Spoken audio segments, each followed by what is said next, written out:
Hola, bien, esta clase va a tratar sobre procedimiento ordinario en su faceta de procedimiento formulario. Así que es la continuación de este tema.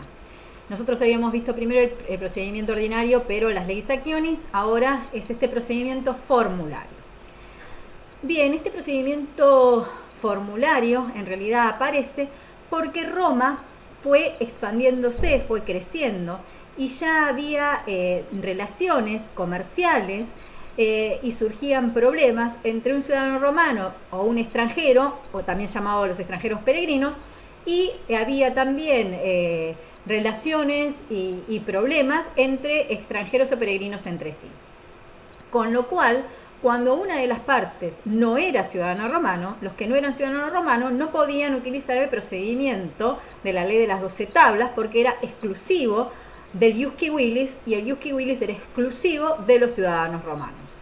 Con lo cual es por ello que en el 242 surge la pretura peregrina o el pretor peregrino que vino a copiar cómo estaba dividido el procedimiento de las leyes actionis y vino a crear, por lo tanto, este procedimiento formulario.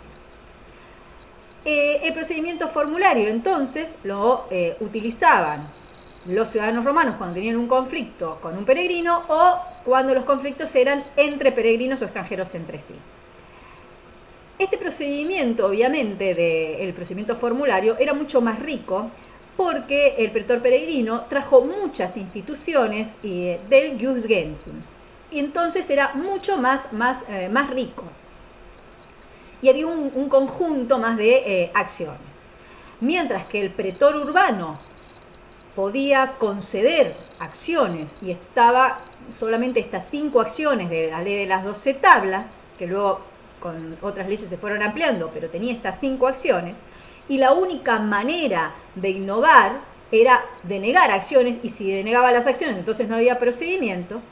El pretor peregrino pudo a través del tiempo empezar a incluir distintas instituciones e incluir por lo tanto distintas acciones.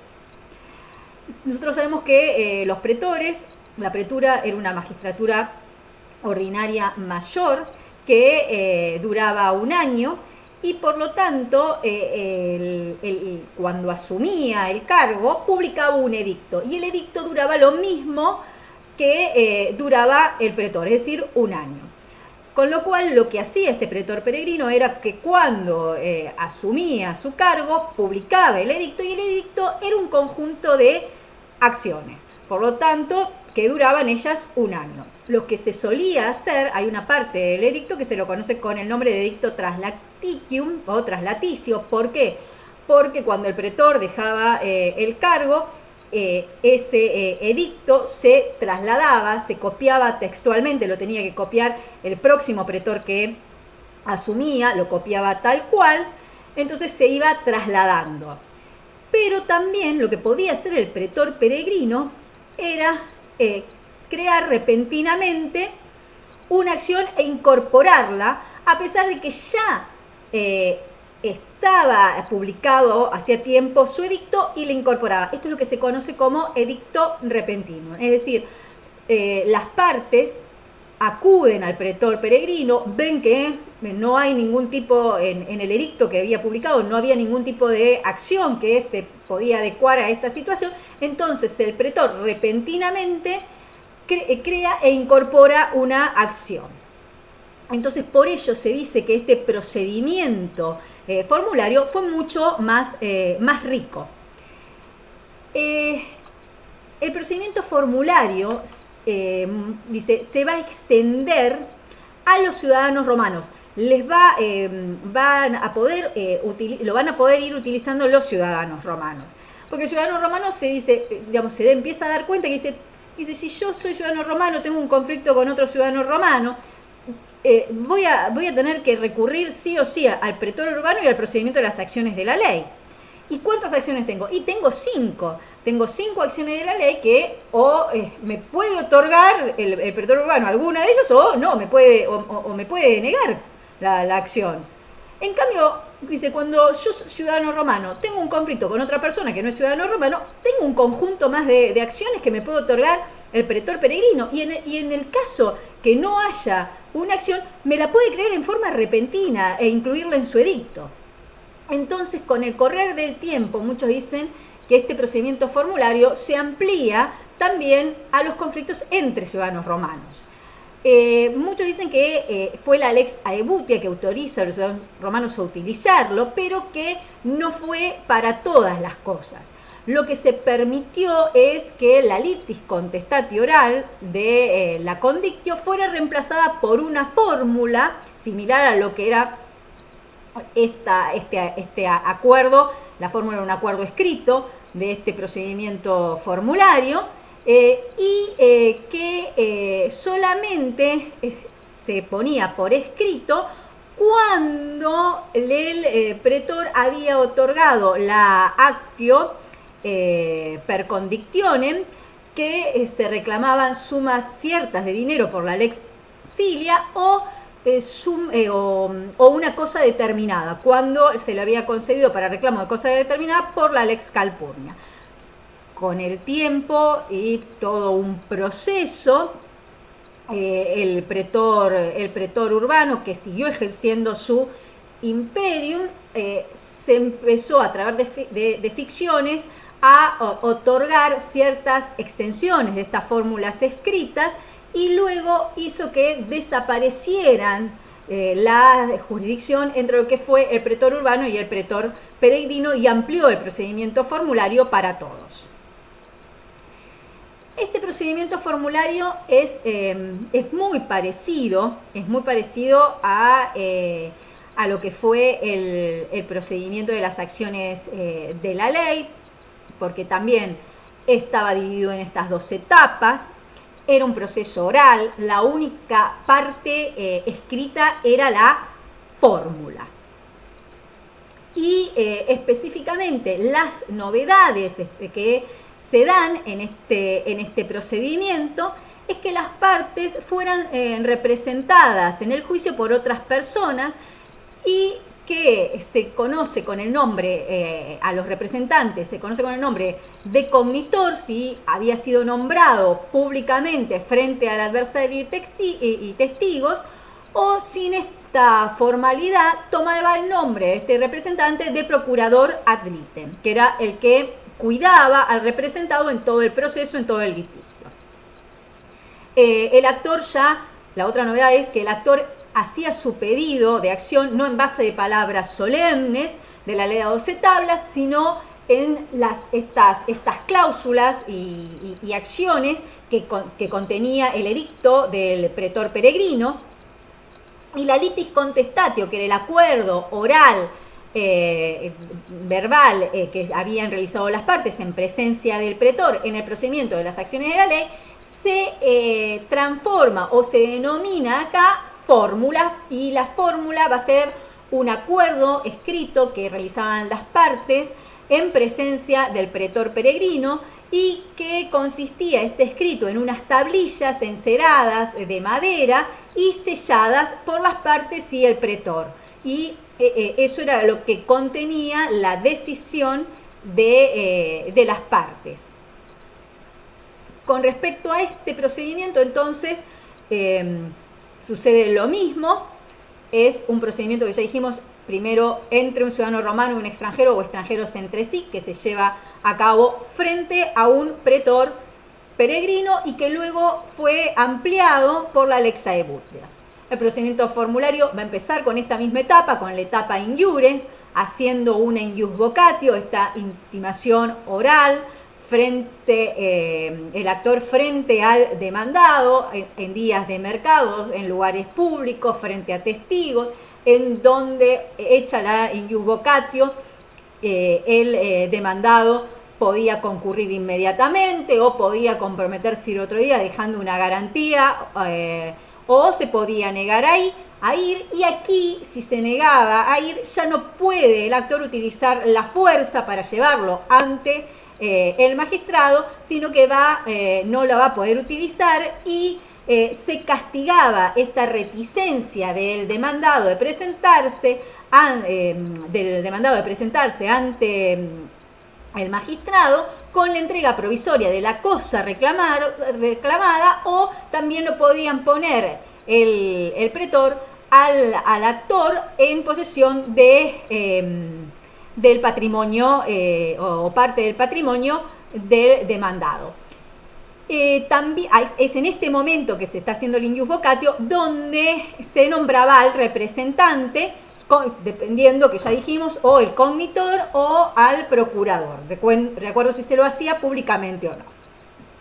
Dentro de esta misma etapa in iure, una vez las partes frente al pretor, que es el pretor peregrino, se producía, sigue igual, la interrogatio, el actor exponía su pretensión y el demandado, obviamente, ya podía pedir la postergación para poder estudiar el tema, o dejar una garantía, o se allanaba o se oponía y rechazaba obviamente la pretensión. Y el pretor peregrino escuchaba a las partes y veía el pedido del actor, que ya no estaba basado en estas palabras solemnes, y veía si este pedido se ajustaba a alguna de las acciones del edicto, o concedía alguna acción, o si no estaba la acción, la podía incorporarlo, como dijimos, edicto repentino, o también la podía denegar las acciones. Eso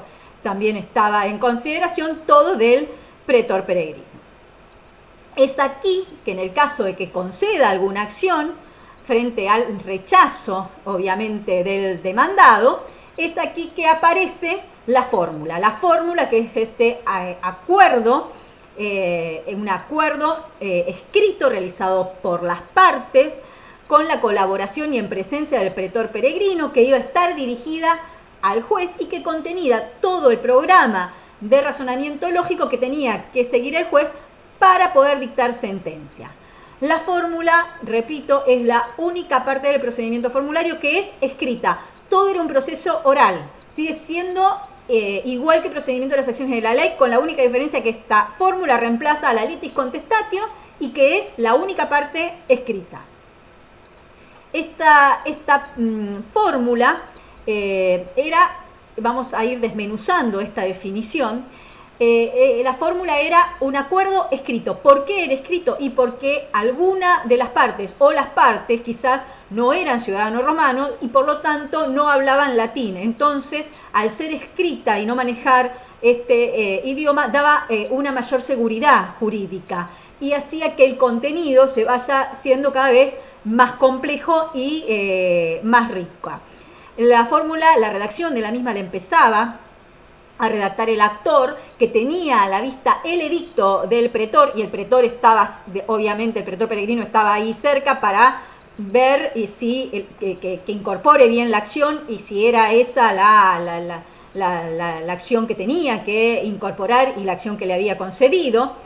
Luego se la daba al demandado, el demandado la leía y también teniendo presente el edicto veía si tenía que hacer correcciones o no, porque a lo mejor la acción que le habían concedido a la acción al actor, a él lo perjudicaba. Entonces así iban armando la fórmula que se iba conteniendo acciones, excepciones y que se iba a conformar.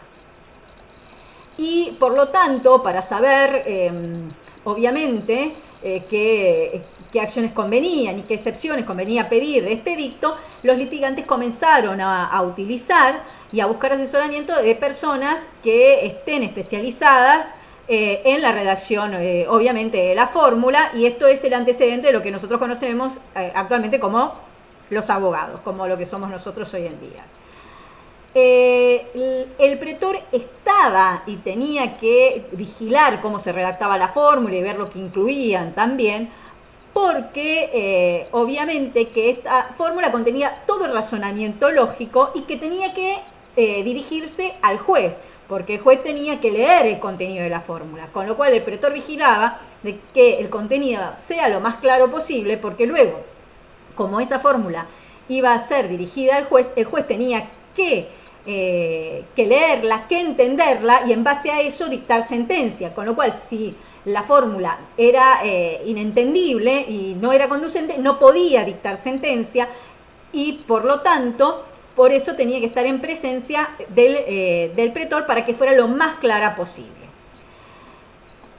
Obviamente que el juez va a tener que resolver también dentro de los límites que establecía esta fórmula.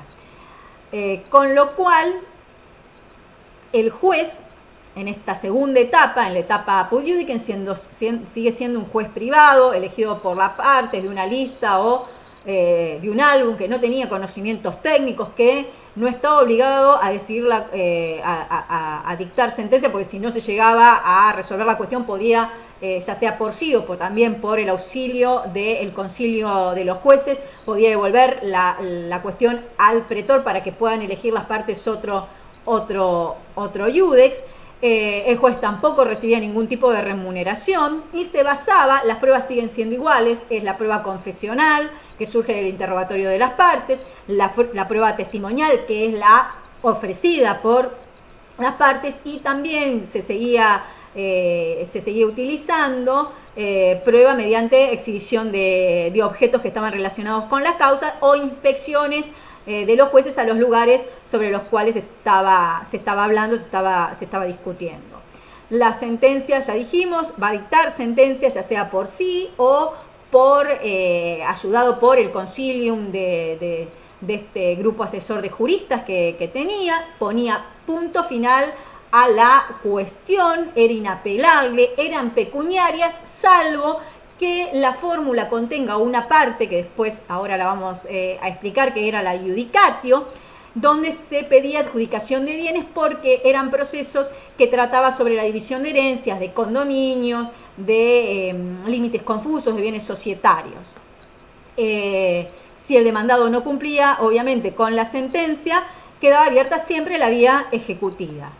Y en la sentencia, en este procedimiento formulario, como en el procedimiento anterior de las leis actionis, no estaba fundada, no tenía que cumplir ningún otro requisito para que tuviera validez.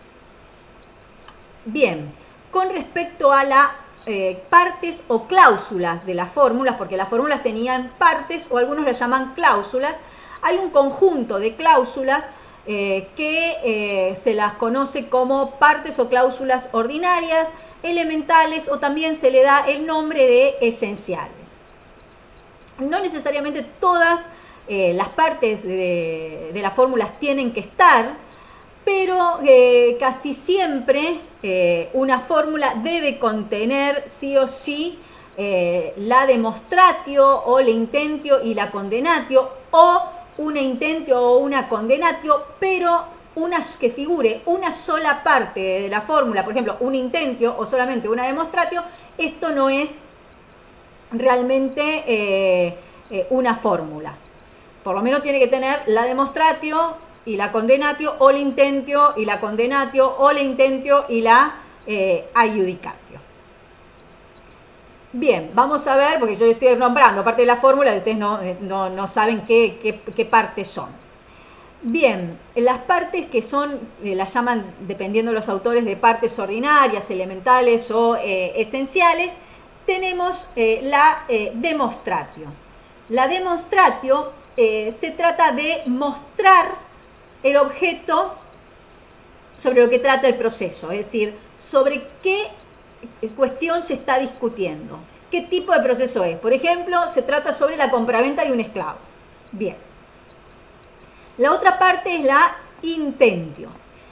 La intentio es la pretensión del actor.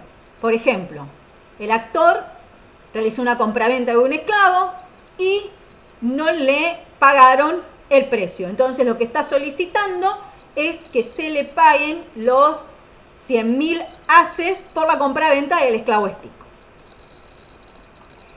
Algunas fórmulas dijimos que tienen una parte que se conoce con el nombre de adjudicatio. La adjudicatio era la parte que aparecían en las fórmulas en donde se le decía al juez que adjudique la cosa, que adjudique el bien, y a esta parte del adjudicatio aparecía específicamente en las fórmulas que trataban en juicios entre herederos, entre condóminos, entre socios o vecinos, que se pedía, por lo tanto, que se adjudique el bien determinado. Y por último, cuando no se trataba de este tipo de procesos, también la fórmula podía llegar a tener una condenatio. La condenatio es esta parte o cláusula de la fórmula, también ordinaria esencial o elemental, que le permitía al juez condenar o absolver al demandado. Acá quiero aclarar que la condenatio, dentro de la condenatio, tenía la condena y la absolución. Entonces, se decía que se condene al demandado por los 100.000 haces por la compraventa del esclavo, y si no resulta, entonces que se lo absuelva por la misma suma, ¿sí? No es que la condenatio solamente tiene la condena, no. En la condenatio figuraba la condena y si no resultaba, decía que se lo absuelva. Las otras partes de la fórmula son las partes llamadas accidentales, o también aparece con el nombre de partes adicionales. Estas partes de la fórmula accidentales o adicionales, tenemos una primera parte que se la conoce con el nombre de la praescriptio.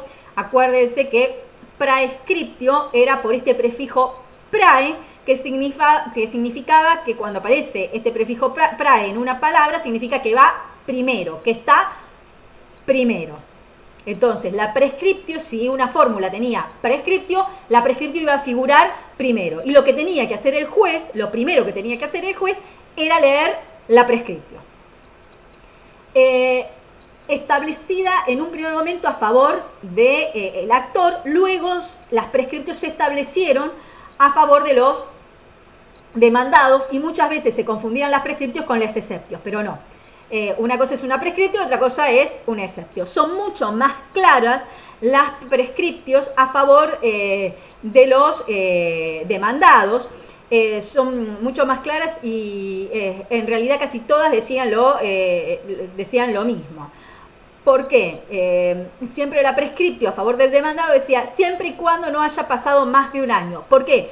Porque el edicto del pretor duraba un año. Entonces yo me tenía que fijar si cuando interpuse la acción no había pasado más de un año.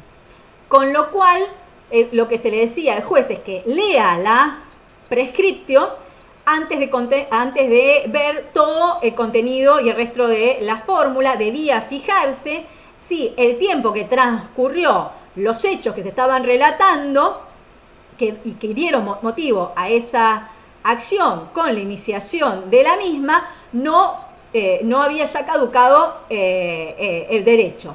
Entonces, es decir, que no había lo que nosotros conocemos hoy como prescripción. Con lo cual, ojo cuando estoy interponiendo la acción, porque puede prescribir, ¿sí? La interpuse fuera de término. Y el otro ejemplo de prescriptio que era a favor del actor, era específicamente aquellas prescriptios donde figuraban o se daban para el caso de prestaciones sucesivas, es decir, cuando se tenía, por ejemplo, que pagar mensualmente un alquiler. Y en este caso la prescriptio decía que se daba la fórmula, la prescriptio se daba por la cantidad de la suma de tantos haces, de la cuota tanto y de la cuota impaga número tanto por determinada cantidad. Con lo cual, en este caso, en un futuro que haya cuotas impagas, le permitía al actor no haber agotado la vía y que en un futuro pueda reclamar otras cuotas que se encontraran que se encontraran impagas. Por lo tanto, esta prescripción lo que hacía era limitar la cuestión, le decía al juez que limite la cuestión, que lea primero la prescripción, que limite la cuestión o que descarte todo el resto de la fórmula. La más rica parte, como parte o cláusula, es la exceptio, en realidad. Que la exceptio era a favor del demandado y le prohibía al juez condenar a pesar de que toda la fórmula que toda la fórmula esté bien hecha y que se cumplieran todos los requisitos. Esta cláusula de las exceptio causaba a veces perjuicios al actor, por lo que el pretor le permitió incluir al actor una replicatio, pero esta replicatio perjudicaba al demandado, entonces le podía conceder al demandado la duplicatio. Y así sucesivamente, porque la duplicatio lo perjudicaba a la otra parte, entonces le concedía a la otra parte la triplicatio y así, obviamente, sucesivamente hasta el final, y estamos con una cuadruplicatio, una quintuplicatio, obviamente que todo esto lo conseguía el pretor. El tema es que el orden que tiene que tener una fórmula completa es la prescriptio, la demonstratio, la intentio, la exceptio. Después de ahí vamos a ver si tiene replicatio, duplicatio, triplicatio, se verá, no necesariamente tienen que estar, y la condenatio o la adjudicatio, dependiendo de qué tipo de proceso trate. Todas estas partes de la fórmula, o mejor dicho, toda la fórmula está siempre precedida, todas estas partes, por la designación del juez de este iudex privado. Pero la designación del juez no es una parte, nada más es que se dice quién iba a ser el juez, que es el que las mismas partes habían elegido de esta lista o de este algo. Con respecto a las fórmulas se dividen dependiendo si la intentio estaba basada y tenía fundamentación en el ius qui willi o no. Se clasifican en fórmulas in ius conceptae y fórmulas in factum conceptae. Las clases de fórmulas in ius conceptae, la intentio tiene fundamentación en el ius qui willi, obviamente que están modificadas, y estas se dividen en fórmulas in ius conceptae ficticias. A las fórmulas estas ficticias se le decía al juez que tenga como verdadera o que desconozca cierta cuestión al dictar sentencia, fingiendo que la situación que se le estaba describiendo era tal cual lo que estaban diciendo en esa fórmula.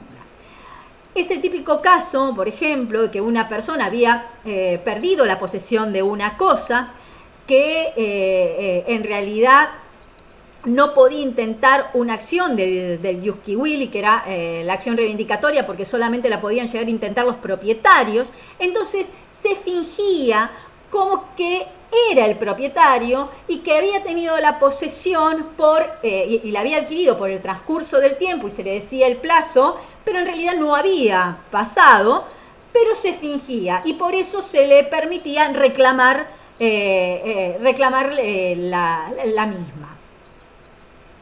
La otra variante de las fórmulas in ius conceptae son las fórmulas útiles.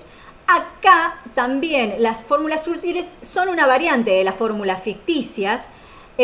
También no se podía accionar por el ius qui willi, porque es el típico caso, por ejemplo, de la drogación. El caso de la drogación especialmente era una institución muy antigua, que era como un tipo de adopción mediante el cual una persona que era sui iuris, es decir, aquel que era libre, ciudadano romano y que era cabeza de familia, pater familias, que era sui iuris, sufre una disminución de cabeza, una capitis diminutio, es decir, se convierte en alieni iuris por el instituto de la adrogación. y aquellos que eran alieni iuris, es decir, filifamilia, no tenían patrimonio. Con lo cual, si sufría una drogación y él era deudor, cuando pasa a ser alieni, si no tiene patrimonio, no tiene ni activo, no tiene ni pasivo, con lo cual no tendría deudas. Entonces, ¿a quién le reclaman los acreedores de este? Si ya no es sui iuris, se convirtió en alieni y no tiene patrimonio.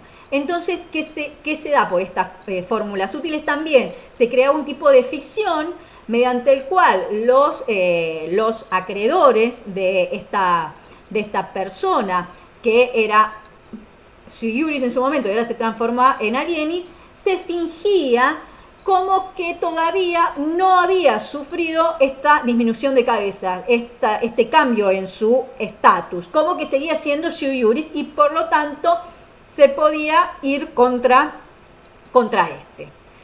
Y por último aparecen específicamente lo que son las fórmulas in ius conceptae, llamadas de transposición de personas, de transposición de sujeto o de sujeto modificado o de peculio. ¿Por qué? Son aquellas que se llama de transposición de persona o de sujeto modificado porque en el intento figura el nombre con el cual yo contraje la obligación, que casi siempre era un alieni iuris, es decir, un hijo. Pero en la condena, como el hijo es un alieni iuris, no tiene patrimonio, entonces ¿a quién tengo que condenar? Y tengo que condenar a un sui iuris. ¿Y quién es este sui iuris? Y el pater. Entonces, el ejemplo claro es cuando uno había realizado un negocio con un filifamilia porque contrae una obligación, el filifamilia porque el pater le podía dar un peculio profecticio, que este peculio lo administraba, pero en realidad el peculio no era del hijo, el peculio profecticio era del pater. Entonces él realizaba negocios con este peculio, pero podía ser que haya terceros contratantes que resulten perjudicados. Entonces, ¿contra quién se iba? Y se iba, en la fórmula aparecía en el intento el nombre de el hijo con el que yo contraté, pero ¿quién iba a pagar? ¿Quién se iba a ser responsable? Y iba a ser el sui iuris, es decir, el pater. A él yo iba a condenar. Las otras clases de fórmulas son las fórmulas in factum conceptae, es decir, concebidas por razones de hecho y no de derecho. Y el intento ya no está basada en el ius qui willis, sino que estas son verdaderas acciones y que van a estar basadas en realidad en todas las nuevas instituciones que trae el ius gentium.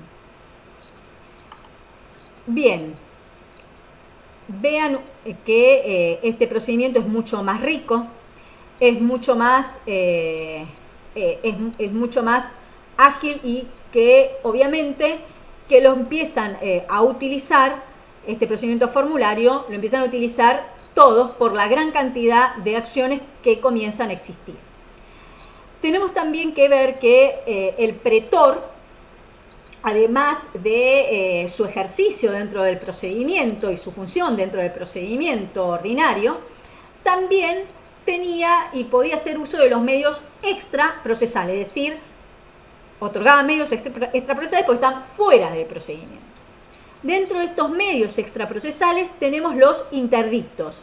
Los interdictos eran órdenes que el pretor daba a una persona para que realice determinada conducta. Había interdictos prohibitorios que ordenaba a alguien para que se abstenga de realizar determinados actos. Había interdictos restitutorios que ordenaban a devolver una cosa, devolver un bien, o interdictos exhibitorios en donde el pretor ordenaba que se muestre algo, una cosa o una persona. Otro medio extraprocesal era la in integrum restitutio, es decir, la restitución por el total, la restitución por entero, que era una decisión del magistrado que declaraba nulos los efectos de un acto jurídico y mandaba restablecer las cosas a la situación anterior. Esto es el antecedente de nuestra acción de nulidad. Específicamente, este in interium restitutio era una acción residual, porque si para la situación concreta no había una acción propia, residualmente se podía utilizar este medio extraprocesal del in interium restitutio. Otro medio procesal son las missio in possessio o las misión imposiciones, en donde el pretor ponía a un individuo en posesión de una cosa, esto es lo que se conoce como missio in possessio in rem, o en posesión de todo un conjunto de bienes, de todo un patrimonio. Esto es la missio in possessio in bona. Por último, tenemos también las estipulaciones pretorianas.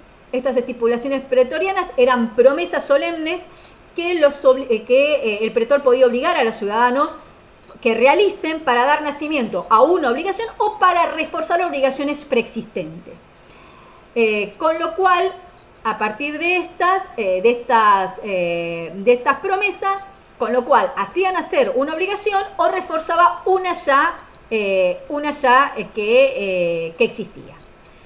Bien, vean el tema, complétenlo con el libro, fíjense en las guías de estudio, cualquier consulta o duda, me mandan los mails y la próxima clase nos vemos con lo que es el procedimiento extraordinario. Muchas gracias por su atención. Hasta luego.